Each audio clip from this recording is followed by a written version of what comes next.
Estamos de volta para este último episódio, para esta última aula desta série sobre o livro de Apocalipse. É verdade que a última não é a menos importante, certamente, e eu diria também a mais esperada. Temos mais uma vez connosco o pastor e teólogo Paulo Lima. Paulo, mais uma vez, bem-vindo. É um prazer estar contigo e com os telespectadores.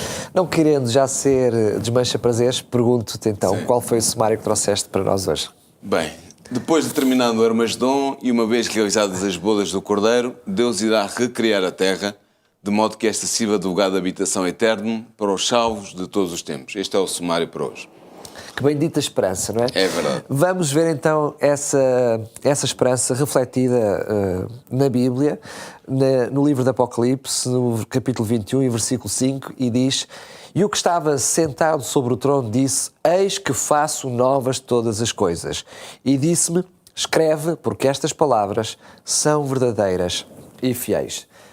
Paulo, é verdade que há um reforço aqui neste texto bíblico, não é? Ou seja, Sim. Deus faz uma revelação a João, mas diz ao João: escreve, fica ciente que o que eu te digo é mesmo verdade, portanto, tem confiança absoluta naquilo que te digo. Eu diria que João, se calhar, estaria muito incrédulo para haver um reforço por parte de Deus. Mas vamos então a este assunto de uma forma concreta, neste capítulo 19. De Apocalipse, é referida a ceia do Cordeiro. Começa por falar sobre as bodas do Cordeiro. Eu começava por aí. Como é que interpretamos estas bodas, esta ceia? Vamos ver o texto. Casamento. Tem Apocalipse 19, 6 a 9, e diz assim: E ouvi como que a voz de uma grande multidão, e como que a voz de muitas águas, e como que a voz de grandes trovões, que dizia: Aleluia, pois já o Senhor Deus Todo-Poderoso reina. Regozijemo-nos e alegremo-nos e demos-lhe glória, porque vindas são as bodas do Cordeiro, e já a sua esposa se aprontou. E foi dado que se vestisse de linho fino, puro e resplandecente, porque o linho fino são as justiças dos santos. E disse-me: escreve, bem-aventurados aqueles que são chamados à ceia das bodas do Cordeiro. E disse-me: estas são as verdadeiras palavras de Deus. Portanto, há aqui as ceias das bodas do Cordeiro, ou seja, as ceias do casamento, a ceia do casamento do Cordeiro com a sua noiva, o povo de Deus. E, portanto, esta ceia ilustra a esperada união entre Cristo e o seu povo, o seu povo de todos os tempos. Nós sabemos que Jesus veio à Terra há 2000 anos atrás para convidar-nos para a ceia das bodas que terão lugar após o seu casamento com a sua noiva, que é representada pela Nova Jerusalém. Apocalipse 21, versículos 9 e 10, diz-nos isso claramente. Nova Jerusalém é a noiva de Cristo, com quem ele se vai casar. E o povo de Deus de todas as épocas é convidado para estas bodas, tal como diz Apocalipse 19, 9, que nós lemos. Realmente é verdade que nós sabemos que depois da sua morte expiatória e da sua ascensão ao céu, Jesus voltou para a casa do Pai, para o céu, para preparar um lugar para o seu povo, que são os convidados ao seu casamento. Ele diz isso, por exemplo, em João 14, versículos 1 a 3, em que vai preparar lugar. Uma grande promessa que dá ao seu povo. É a grande promessa, é uma das grandes promessas da Bíblia, de facto. E, portanto, Jesus prometeu que iria preparar lugar para os seus fiéis discípulos, e ele vai cumprir. Mas quando é que ele vai cumprir? Vai cumprir no momento da segunda vinda, em que virá buscar então os convidados para as bodas, a ter lugar nesse momento com a esposa. E esses convidados para as bodas somos nós. És tu, sou eu, são os nossos telespectadores, são todos os seres humanos que aceitarem o convite de Cristo e aceitarem Cristo como seu Salvador. Depois é interessante ver que o texto diz que a esposa está vestida de linho fino, puro e resplandecente. E que esse linho fino, puro e resplandecente representa, simboliza as justiças dos santos. O que é que são as justiças dos santos? São as ações boas, justas, santas, praticadas pelos crentes em Cristo, não pelo seu próprio poder, mas guiados pelo Espírito Santo de Deus, e, portanto, são resultado da união dos santos com Cristo, da união mística, da união espiritual entre Cristo e os seus santos, os crentes e discípulos de Jesus. Portanto, no fundo, estamos aqui a falar do conceito de justificação pela fé. É quando nós somos justificados pela fé em Cristo e somos imbuídos do Espírito para que cresçamos na santificação pela fé, que nós podemos produzir estas justiças dos santos que são representadas pelo linho finíssimo, puro e resplandecente que envolve, que cobre, que veste a noiva de Cristo, que é a Nova Jerusalém. Terminamos também com estes últimos capítulos do livro do Apocalipse, também com o fecho, o términos do Armagedon. Sim. Falámos sobre ele na última escola bíblica. O que é que isto significa? Como é que vai terminar o Armagedon? Olha, vamos ler o texto e depois eu irei fazer um breve comentário. O texto é em Apocalipse 19, versículos 11 a 16, e diz assim: E vi o céu aberto, e eis um cavalo branco. O que estava assentado sobre ele chama-se Fiel e Verdadeiro, e julga e peleja com justiça. E os seus olhos eram como chama de fogo, e sobre a sua cabeça havia muitos diademas, e tinha um nome escrito que ninguém sabia senão ele mesmo. E estava vestido de uma veste salpicada de sangue, e o nome pelo qual se chama é a Palavra de Deus. E seguiam-no os exércitos que há no céu em cavalos brancos, e vestidos de linho fino, branco e puro. E da sua boca saiu uma aguda espada para ferir com as nações, e ele as regerá com vara de ferro, e ele mesmo é o que pisa o lagar do vinho do furor e da ira do Deus Todo-Poderoso. E na veste e na sua coxa tem escrito este nome: Rei dos Reis e Senhor dos Senhores. Portanto, o que é que nós temos aqui? Temos a descrição, em termos simbólicos, da segunda vinda de Jesus. Portanto, ele é este testemunha fiel e verdadeiro, ele é a palavra de Deus, é da boca dele que sai uma espada aguda com que ele ferirá as nações, e, portanto, ele é o Rei dos Reis e Senhor dos Senhores. Portanto, temos aqui a descrição da segunda vinda de Jesus, que é o culminar da Batalha do Armagedon, que nós tivemos a oportunidade de estudar numa lição anterior neste programa Escola Bíblica. Portanto, ele é este momento de segunda vinda, de culminar do Armagedon, é também o culminar das vitórias de Jesus sobre Satanás. Jesus venceu Satanás nos céus, como diz Apocalipse 12, 7 a 9. Jesus venceu Satanás no deserto, como diz Mateus 4, 1 a 11. Referindo-se claramente às tentações. Exatamente. Jesus venceu Satanás na cruz, como nos diz João 19, 30, quando Jesus diz Tetelestai, está consumado. Portanto, o plano da salvação estava consumado, ele tinha alcançado a vitória na cruz. E Jesus vai vencer Satanás quando voltar a esta terra pela segunda vez, para resgatar o seu povo. Portanto, esse é o sinal claro de como terminará o Armagedon. Mas Apocalipse 19, 17 a 21 dá mais alguns pormenores e seria bom nós lermos. E diz assim: E vi um anjo que estava no sol e clamou com grande voz, dizendo a todas as aves que voavam pelo meio do céu: Vinde e ajuntai-vos à ceia do grande Deus, para que comais a carne dos reis e a carne dos tribunos, e a carne dos fortes e a carne dos cavalos e dos que sobre eles se assentam, e a carne de todos os homens, livres e servos, pequenos e grandes.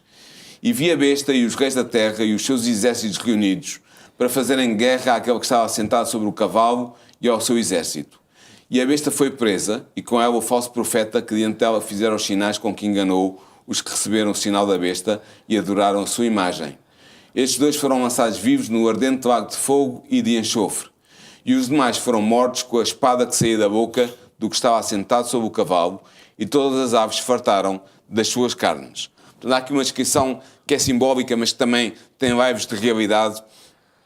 A descrição de uma batalha final em que de um lado está a besta, portanto a opositora de Deus, com os seus exércitos e os exércitos dos reis da terra. Portanto, todos os reis da terra se vão estar unidos, como nós vimos no programa sobre o Armagedon, no combate contra Cristo. E, portanto, vemos a destruição destes exércitos e destes poderosos da terra às mãos, ou talvez eu diria à boca, porque a espada sai da boca de Jesus, pelo poder de Jesus. É uma imagem sugestiva, é uma imagem interessante, e realmente é uma imagem que, ao descrever o culminar do Armagedon, a segunda vinda de Jesus, é de alguma maneira paralela à descrição que Paulo faz dessa segunda vinda também, em 2 Tessalonicenses 1, versículos 8 a 10, que nós não vamos ler, mas que os nossos ouvintes, os nossos telespectadores podem consultar. Eu tenho de fazer esta pergunta até porque a resposta tem sido muito controversa, eu diria, de fraco entendimento, e não é porque a Bíblia não é muito clara, mas não tenha alguma clarividência neste assunto, mas muitas pessoas confundem este milénio, há muitas teorias erradas. O que é que significa? Como é que devemos entender este milénio? Sim, o milénio para já vem da palavra millennium, em latim, que significa 1000 anos. Quando é que estes 1000 anos começam? Começam com toda a certeza com a segunda vinda de Jesus. Portanto, com o regresso de Jesus a esta terra. Jesus, como vimos ainda há bocado na descrição do Apocalipse 19, vai destruir não só os exércitos que lhe se vão opor, mas todos os seres vivos do planeta. Portanto, vai haver um caos global. Portanto, estamos a falar claramente que este milénio é um acontecimento posterior a esse. À segunda vinda, exatamente. Começa com a segunda vinda. Quando Jesus resgata os salvos de todas as épocas para levá-los para o céu com ele e destrói os ímpios que estavam vivos no planeta Terra e, portanto, o planeta fica sem vida humana e fica completamente destruído. E apenas entregas a Satanás, não é? Exatamente. E é nessa circunstância que Satanás e os seus anjos são acorrentados, como diz o texto sobre o milénio do Apocalipse 20. Mas são acorrentados porquê? Acorrentados de uma forma literal? O que é que isso quer dizer? São acorrentados simbolicamente pelas circunstâncias em que eles se encontram. Dado que eles já não têm ninguém a quem tentar, ninguém a quem perseguir, ninguém a quem desviar da adoração a Deus, eles estão reduzidos a estarem consigo mesmos, presos na terra, não podendo sair da terra, destruída, e estão, portanto, aprisionados naquela terra. A terra estará em estado caótico. O termo que é utilizado, tanto em Apocalipse como na versão dos 70 da Septuaginta, é abyssos, ou abussos, para ser mais correto. E abussos significa o abismo, mas é a tradução do termo hebraico terrom, que é usado no Antigo Testamento, nomeadamente em Gênesis 1, versículo 2, para descrever a forma da terra, a terra como se encontrava antes de Deus ter começado a criação da vida na terra. Vazia, estava sem forma e vazia. Exatamente, porque e é mesmo usado o termo terrom, abismo, para se referir à terra nessa circunstância. Portanto, o que significa que Satanás está no abismo, ou seja, está na terra desolada, sem forma e vazia, destruída pela segunda vinda de Jesus, e estará nessa prisão durante 1000 anos, exatamente 1000 anos. É um tempo que ele vai ter que usar para pensar nas consequências da sua rebelião contra Deus e pensar também no que será o seu destino final às mãos de um Deus justo e santo. Entretanto, os remidos foram salvos, foram resgatados por Deus, tanto os que estavam vivos, os salvos vivos, como os que estavam mortos e ressuscitaram para a segunda vinda de Jesus, e portanto serão levados com Jesus para o céu. O texto de Apocalipse 20 não é muito claro sobre isso, mas quando nós vemos Apocalipse 17, versículos 9 a 17, que fala dos 144 mil que estão no céu, e quando nós vemos Apocalipse 19, versículo 1 a 10, que fala das bodas de cordeiro, que já vemos ainda há pouco, que são celebradas no céu, nós percebemos que os remidos durante o milénio vão estar no céu. E vão participar no juízo que decorrerá no céu. Seria bom talvez ler Apocalipse 20, versículos 4 a 6, que diz assim: E vi tronos e assentaram-se sobre eles aqueles a quem foi dado o poder de julgar. E vi as almas daqueles que foram degolados pelo testemunho de Jesus e pela palavra de Deus, e que não adoraram a besta nem a sua imagem, e não receberam o sinal na testa nem na mão, e viveram e reinaram com Cristo durante 1000 anos. Mas os outros mortos não viveram, até que os 1000 anos se acabaram. Esta é a primeira ressurreição. Bem-aventurado e santo aquele que tem parte na primeira ressurreição. Sobre estes não tem poder a segunda morte, mas serão sacerdotes de Deus e de Cristo, e reinarão com ele 1000 anos. Mas portanto, aqui nós não vemos de uma forma direta que há uma função dos santos em julgar, não é? Eventualmente precisamos de mais apoio, como por exemplo recorrendo a Paulo, sim, que nos dá mais algumas indicações para isto, não é? Paulo declara exatamente que os santos irão julgar o mundo e os anjos caídos. Está lá em 1 Coríntios 6, versículos 2 e 3. Aqui, se nós juntarmos estes dois textos... Aqui há um julgamento. Depois Paulo dizendo-nos que serão os santos, chegamos a uma conclusão óbvia de que será o que está a acontecer durante esse milénio. Isso mesmo. Embora seja claro também aqui dito que este julgamento ocorrerá depois do milénio, dos 1000 anos. E estas pessoas que se assentam nos tronos, a quem foi dado o poder de julgar, são as almas daqueles que foram degolados pelo testemunho de Jesus e pela palavra de Deus, não adoraram a besta, etc, etc. Portanto, são as almas dos justos. São aqui dados alguns exemplos concretos de mártires, mas aplica-se a todos os justos. Portanto, estes são eles que recebem o poder de julgar. Mas podemos dizer que essa aplicação no final dos 1000 anos, ou seja, essa questão do julgamento no final dos 1000 anos, estamos a falar depois da sua aplicação, não é? Ou seja, durante esse período de tempo, eu diria, os santos, juntamente com Jesus, estarão a fazer esse juízo. Sim. E depois a sua aplicação aplicação É vai no fim do milénio. imediatamente a seguir ao milénio. Exatamente. Este juízo é um juízo de confirmação de pena, em que os justos de todos os tempos têm acesso aos registros da história humana e pessoal de toda a gente e que podem verificar, por exemplo, se o meu pai não estiver no céu, porque é que ele não está, porque é que ele não foi salvo, etc. Há N exemplos possíveis. Ou seja, aí é um momento ainda de alguma angústia Sim. para os santos que estão no Mas, céu. no não é? final do milénio, todas as questões dos salvos terão Ficarão sido esclarecidas, respondidas pela sua investigação dos registros, e o povo de Deus confirma que as acusações de Satanás contra Deus, que Deus é um Deus egoísta, que quer ser servido, mas não quer servir, que é injusto com as suas escrituras, todas essas acusações vão ser reveladas como infundadas e falsas por este juízo investigativo. Perdão, não é o juízo investigativo clássico, mas é um juízo que há uma investigação se a pena que Deus vai aplicar é justa ou não é justa. No final do milénio dá-se a libertação de Satanás. Porquê? Porque Deus ressuscita os ímpios que estavam mortos de todos os tempos e Satanás tem novamente pessoas a quem tentar e a quem desviar e a quem enganar. E, portanto, estes ímpios são ressuscitados para serem julgados e justiçados, e então é que se dá o ataque de Gog e Magog, segundo Apocalipse, vindo à Cidade Santa, que está baseado em Ezequiel, capítulo 38 e capítulo 39, mas não vamos entrar por aí. Estamos mesmo a terminar, mas ainda teremos tempo para falar um pouquinho sobre a nova terra, a nova Jerusalém. Sim. Portanto, após a resolução do problema do pecado, ou seja, no fim do plano da salvação, a terra será recriada. A biosfera, a parte viva da terra, e a litosfera, a parte de pedra da terra, será recriada para servir de morada à humanidade redimida. E há aqui um regresso ao plano original de Deus. Portanto, Deus retoma o seu plano original quando concebeu a terra para a habitação da humanidade santa e pura. Aí está a promessa que lemos, não é? Eis que faço novas todas as Exatamente. coisas. Depois, Apocalipse 21 diz-nos que haverá um novo céu e uma nova terra. A terra já vimos porque é que é nova. O céu é o seguinte: há três sentidos de céu no pensamento hebreu. Pode ser a atmosfera, que nós chamamos o céu dos pássaros, pode ser o universo, o céu das estrelas, ou o lugar da morada de Deus. Neste caso, fala da atmosfera. Portanto, o céu que vai ser renovado é a atmosfera, juntamente com a terra. O termo que é utilizado no grego, kainos, novo, os novos céus e a nova terra, kainos significa novo na qualidade, não significa novo no tempo. Portanto, para ser novo no tempo seria a palavra grega neos, mas é novo na qualidade. Portanto, vai ser renovado, vai ser requalificado, a terra vai ser requalificada para ser a habitação de Deus. E realmente Pedro, na sua epístola, a segunda epístola, capítulo 3, versículos 12 e 13, diz que a terra será purificada pelo fogo e então haverá novos céus e nova terra. Aliás, encontramos paralelismo no batismo, não é? Que nos faz novas criaturas. Exatamente. É interessante ver que o apóstolo João diz em Apocalipse 21 que não há mar na nova terra. Porquê? Porque havia um simbolismo na cultura hebraica do mar como sendo o símbolo das forças do mal opostas a Deus, contrapostas a Deus. Portanto, quando ele diz que não há mar, ele quer dizer que o mar não existe, não só no sentido físico, mas também no sentido metafórico, em que as forças do mal deixaram de existir e não há nada que se oponha a Deus, já não há mal. Também tem um sentido existencial para João, porque lembra-te que João estava preso na ilha de Patmos, que era uma pequena ilha rochosa no meio do Mediterrâneo. Não havia mais separação. Não havia separação entre ele e os seus entes queridos e a Igreja, portanto, é também esse o sentido.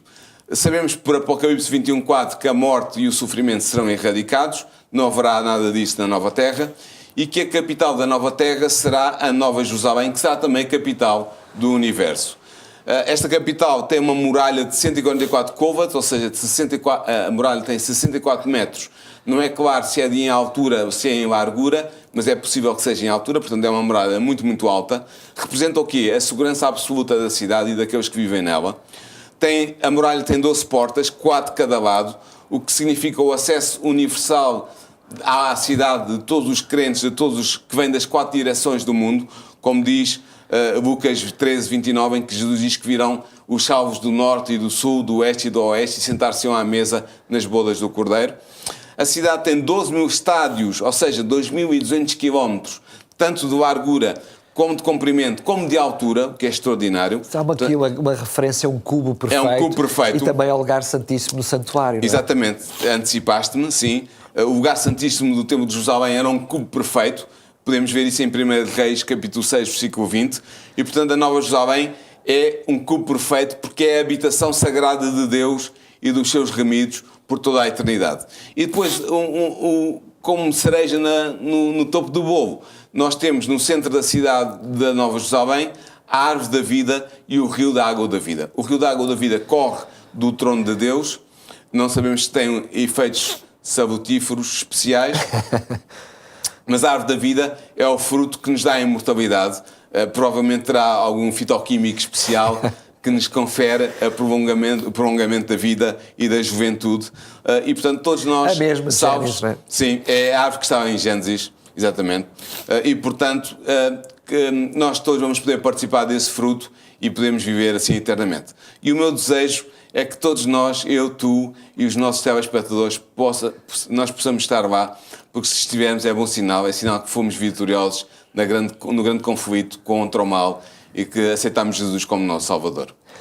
Bem, tu já terminaste já fazendo a aplicação prática da aula de hoje. Resta-me então os últimos segundinhos para lhe dizer que efetivamente terminamos esta série sobre Apocalipse. Ela vai ficar disponível para poder ouvir e ver as vezes todas que quiser e assim não perder nada daquilo que fomos fazendo ao longo destas semanas, mas também desde já convidá-la para assistir à nova série.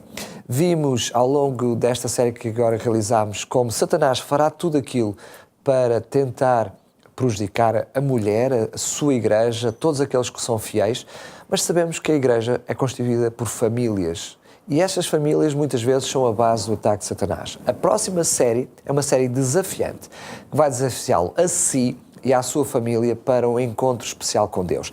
Ela terá como título Tempos de Família, onde vamos analisar os ritmos da sociedade de hoje e como muitas vezes gerimos a nossa família, também se a nossa família é ou não uma família de fé, enfim, é um desafio para si e para toda a sua família, porque queremos estar certamente um dia aqui nesta Cidade Santa. Quero mais uma vez agradecer por ter estado desse lado e os votos que possa ficar na companhia de Deus.